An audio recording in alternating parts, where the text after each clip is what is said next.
Hello guys and welcome to one more HRL update for the week. Probably I'd say the last one.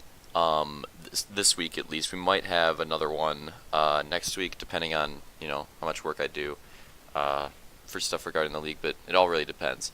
Hopefully, I don't like doing as many of these as possible though, so hopefully this is the last one for a while. Anyways, I have a few, I have a wide range of things to go through in this one. So the first one, really quickly, is that the day that I upload this, we are holding our technically third to last. Well, no, it is second to last, I guess. I forgot that. That got changed a little bit. So we're having our second to last doubleheader of the season today. As this is uploaded, it's probably going to be, I don't know, if I had to take a guess, like probably 3.5 hours after this is uploaded. I don't know. I'm just completely guessing on the upload times. Um, Either way, it's 6 p.m. Eastern.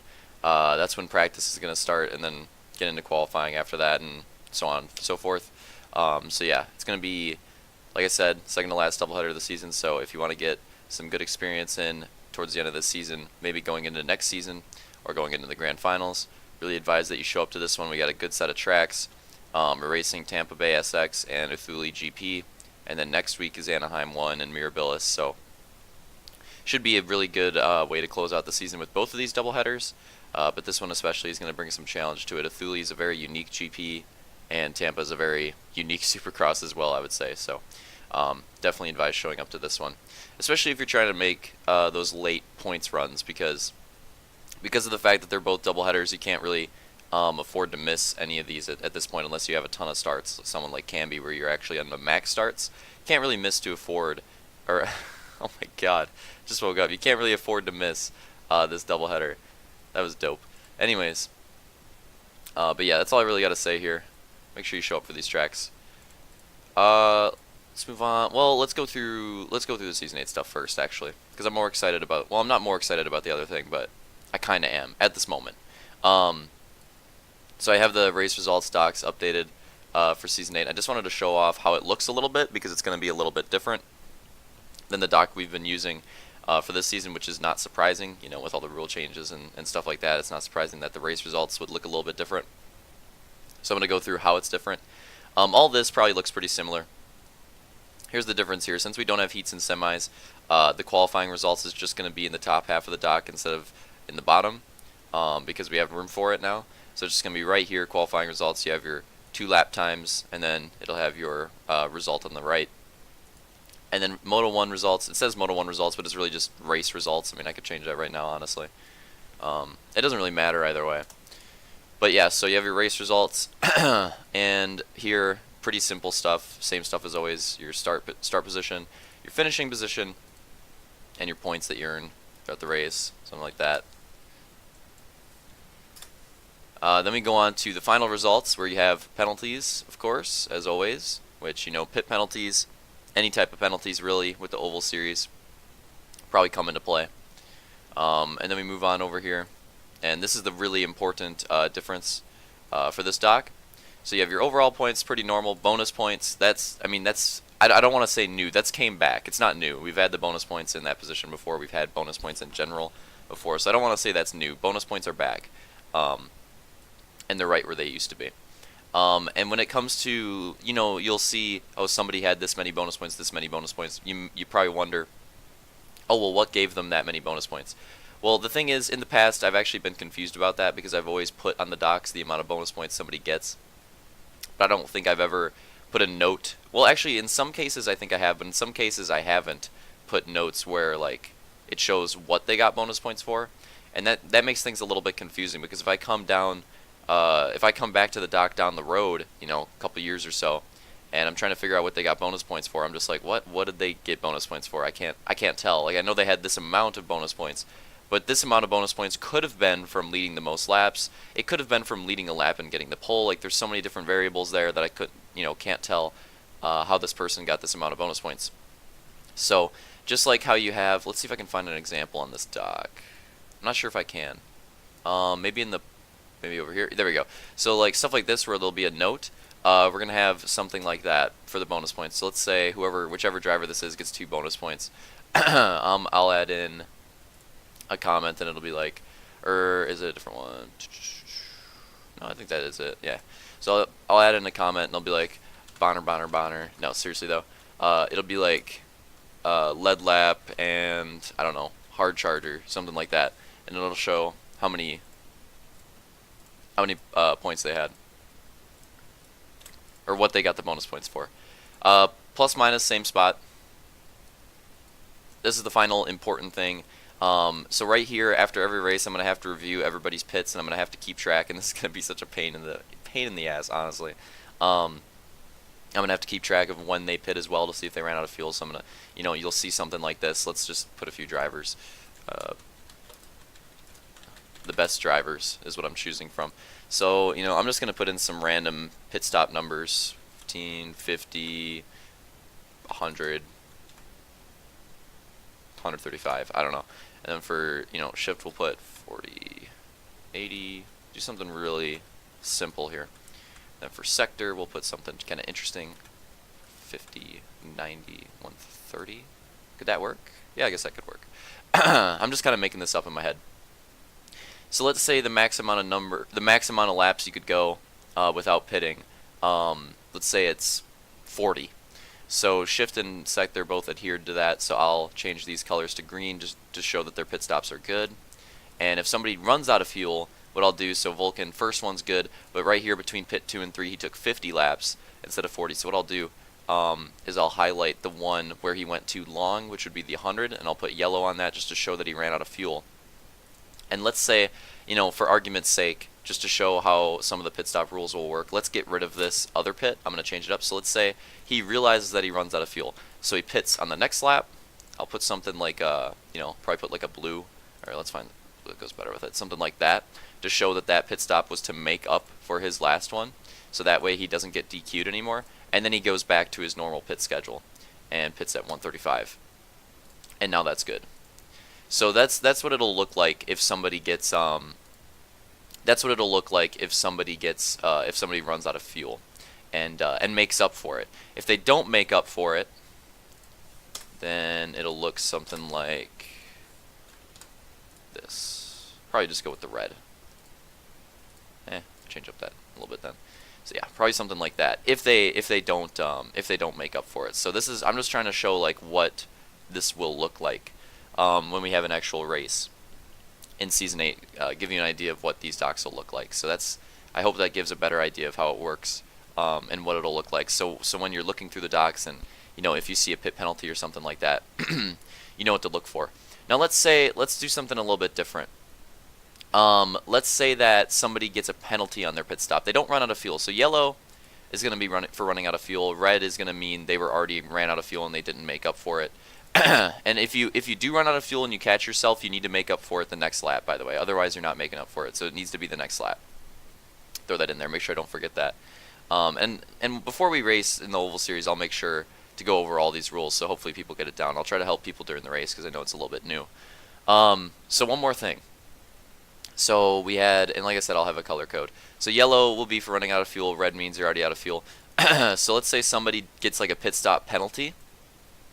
So they don't run out of fuel, but they, let's just, for sake of argument, let's say they drive through too many pit stalls. Or let's just say out of box. Let's say they were out of their box. So let's say Sector was out of his box on 50. Then I'll just mark it with orange. And that'll show that he got a penalty for that pit. It wasn't that he ran out of fuel, so he's good on fuel. He can go the rest of the race on fuel, but he did get a penalty for that particular pit stop. So that'll make it so that it's easier to review in the film. So if somebody sees like, oh, I got a pit penalty on lap 50, I don't remember that, they can go into the film. They can quickly go to lap 50 because they know, or their second pit, if you want to simplify that, because they know it was their second pit in which they got the penalty, and they can quickly review it. And if somebody like challenges our call, then we can also quickly review it, get to wherever the penalty was, and check that out. So anyways, that's about all I had to go through there. I think I covered a good amount of I don't know if I covered everything, but I think I covered a good amount. So hopefully that gives you a good idea of what that'll look like. But final stuff, the winners and awards is now on the top level, and it's all the way to the right. And as you can see, the new winners and awards is race winner, second place, third place, fourth place, fifth place, pole, most laps led, hard charger, and big mover. And if you don't understand the distinction between these two, hard charger is you gain the most plus minus. Big mover is you make up the most positions in the point standings. So a little bit different there. And I suppose the big mover for the first round would just be the race winner, I suppose. But then after that, obviously it changes. After that, it goes to what it should be, which is whoever, like, let's say somebody goes from 7th to 4th in points after a round, and they make up the most points positions out of anybody. They would be the big mover for that event. Final thing, team stuff is right over here. So it looks pretty similar. Don't need to go through that. Looks pretty similar. Steward's Notebook. This was something that we used a little bit last season. I'm going to try to do a better job of using this this season. But yeah, it's just got the time in the film, so I could go like 50, 55, something like that. And then I could go, Vulcan was being a butthead. And then that'll give you, well, I guess I should, if I put something in the notes and, you know, it ends up being, like, let's say they don't get a penalty for it. I'd put, well, actually what I'd probably do is I'd probably just delete it. I'd probably just get rid of it. But what else I could do is I could just put resolved after it. Or let's say they do get a penalty, then I could just put penalized. And after that, I would probably put like what the penalty was. So let's say, I don't know why I'm picking up Vulcan today. Let's say it was a drive-through penalty. I could put DTP pit 3, something like that. I don't know. So this will just give you, and it'll still be in the penalties as well, but this will just give us an easier way to review stuff in the film and to show what we're looking at and to show what we concluded. So I'm going to try to use this more in Season 8, just a little thing we're going to experiment with. Anyways, I think that's about it here for this. So let's get off of this. I think I have one more thing that I want to go through. And I tried to make that as in-depth as possible. I really want to make sure that people are prepared for the Oval Series when it comes up. I don't want the Oval Series to come up and everybody's confused from the get-go, and that, you know, if people don't know how it works, if people don't know how the pits work, how the penalties work, all that stuff, it's not going to go very well. But if people have a pretty good idea of how it's going to be ran and what they need to do, then I'm pretty confident that it'll be a fun departure from what we normally do, and it should be an interesting and competitive series. So I lied. I actually have two things, but this one's a very small one. So I added in my new track, Capua Dome. This is replacing my old track here, HRL Superspeedway. I'm taking a little bit more time to experiment with HRL Superspeedway and figure out exactly how I want that track to run. So what I did was I made an entirely new track called Capua Dome, and this track is, the best way I could describe it is it's kind of like a Barvo sister track, and that track is has now replaced HRL Superspeedway in the oval schedule. But that should be the last. Everything else is set. I don't plan on changing anything else. Maybe like a few small updates to the tracks, like adding pit stops or adding a pit road. Obviously, pretty important. But yeah, other than that, the schedule should be set in stone now. I don't see anything else being changed. And all this, by the way, is accurate as well. All that is accurate. All this, as far as we know, is accurate. So there's your schedule, now complete. So here's the big finale. I have been working on this big boy race averages. I have been working on this race average doc for quite some time this week. I think I worked on this maybe Tuesday. Yeah, definitely Tuesday, Wednesday, and Thursday. So it took me 3 days. Genuinely, probably like 8 to 10 hours out of those 3 days to finish this thing. And it is massive. I mean, I'll just scroll through it here, but look from top to bottom. All these racers. And from side to side, all the seasons that we've raced so far. In Season 5, all of this entered in manually. And yeah, this just took a lot of work, but I'm really proud of how it turned out. And it's a pretty dope stat sheet. And I'm really excited about it because I just needed this to be a stat. Like, when we added in race averages in Season 6, I always kind of thought, you know, wouldn't it be cool if we had a race average sheet for like the all-time statistics and stuff like that, because I mean, I could see if I could find those quick, but I like the all-time statistics, but there's still certain stuff in the all-time statistics that I think are missing, and I want to make sure I fill those voids. I want to add in extra stats where I think they could be. So one stat I think I want to add to the, maybe not the all-time, maybe the all-time, but probably the in-depth stats, is I do want to add in plus minus. I think that plus minus is a very, very, not underrated, but under, it's not looked at enough. Like, people don't analyze plus minus a lot, but I think that plus minus actually means a lot when you're looking at how somebody's performing in the season. Historically, that's especially true. You know, champion tends to always have the highest plus minus. That's pretty much always been the case. I think that actually has always been the case. I'd have to double check.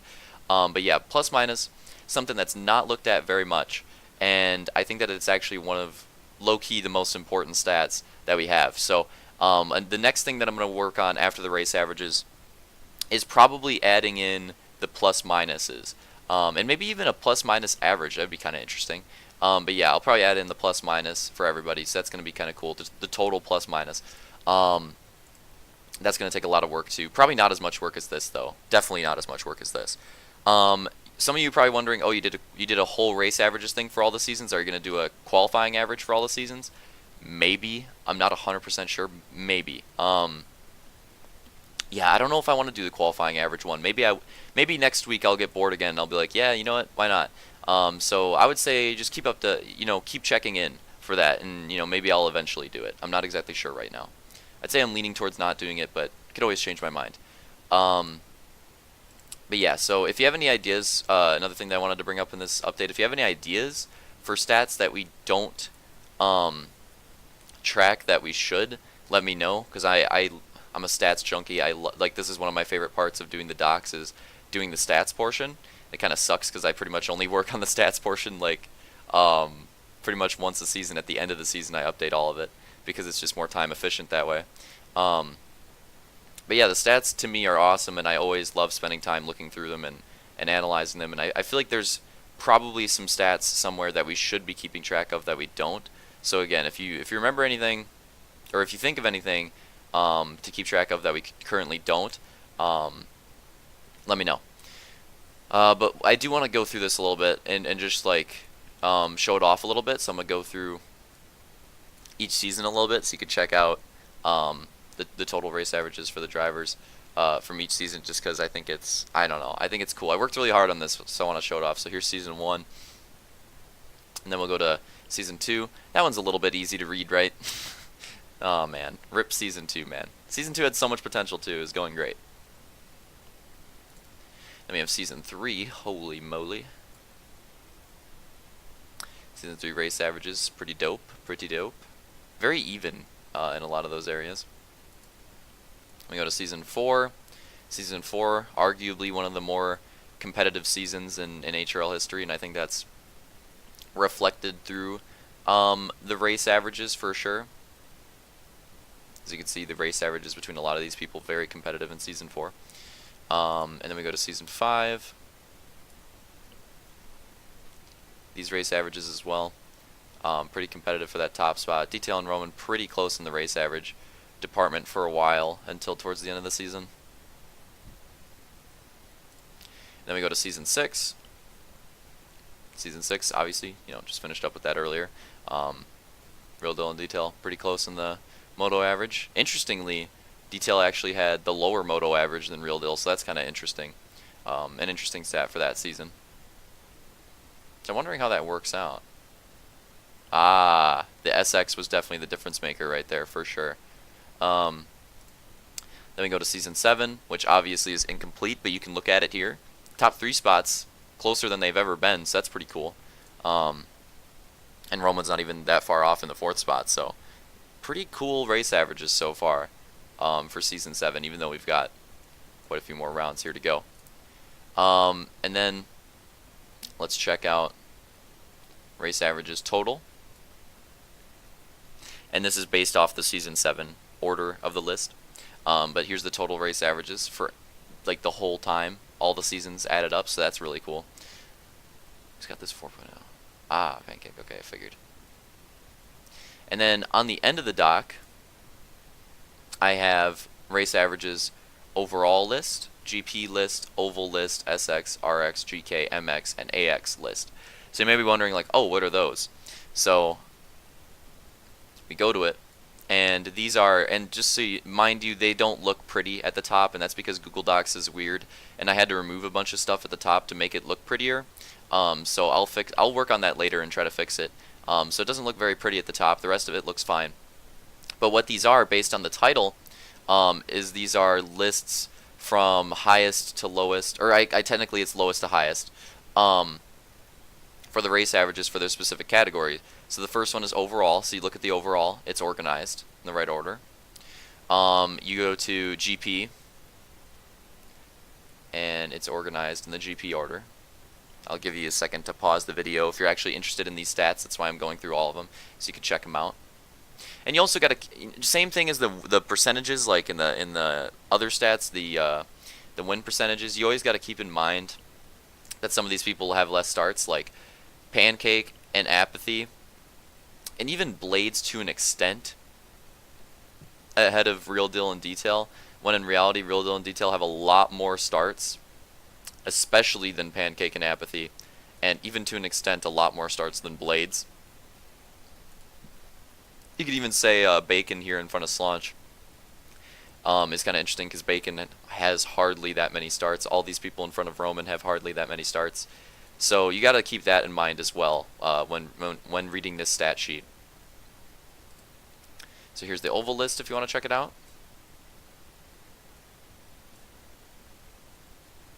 This guy actually at the top. And again, this is a prime example of what I was talking about. This guy only raced one oval race, I believe. I'm pretty sure he only raced one oval race. So, and he's at the very top. This guy only raced like one or two, and he's ahead of Roman. So Roman and Camby are Luke, Roman, and Camby is the top three, 1,000%. These two only raced like one race each. So that Luke, Roman, Camby, 100% the real top three, if you want to look at it logistically. And then we go to the SX portion of the list. I don't know, pretty much what you'd expect, even with Pancake. Again, Pancake and Apathy, Desolator as well, low amount of starts. Roman's really the true 4th place spot, and Detail's probably the true 5th place spot. I'd have to check Ump's amount of starts, but I feel like his probably isn't that many either. Pretty competitive, though, in that portion. Then we go to the RX, which is a little bit new, a little bit young, but getting there. This one's a bit more realistic, I'd say. This is probably the most realistic stats for the race averages, actually, I would have to say, is the RX one, based off of the starts and everything. Then we go to the go-kart, which will be a thing later. One more time, again, Office, he raced one race, he got 2nd, so he has the best average there. Desolator raced one race, got 3rd, so he has a top average there. So again, you got to kind of look at those and be able to notice that. Armada is a bit more of a legit one. He's actually raced quite a few of the go-kart races. Firmer Storm, I don't recall. Maybe. Opex, definitely. So now we go through the motocross. There's only been 2 motocross races, though, so you can look at that. Take with what you will. There's only been 2 motocross races. Some of these people only raced one of the motocross. I'll admit I only raced one of the 2, so this will be more legit when we get the motocross season going. And then finally, arena cross. We've only done like 2 to 4 arena crosses, somewhere around there so far. So, again, you know, this list is very subject to change for the arena cross one. So there you go. I hope you guys enjoyed that little look at the stat sheet, and hopefully you use it in the future, because I worked like I said, I worked frickin' hard on this stat sheet, and I hope you guys enjoy using it for, you know, for fun, or just for trying to learn like what tracks you need to work on or whatever. Anyways, that's about it for this update. Make sure you I'm going to be streaming the race, so if you don't want to participate but you want to check it out, I will be streaming it. I'm going to start the pre-race stream. I'm trying to start it around 4 Eastern, and it'll go for quite a while, so see you guys then.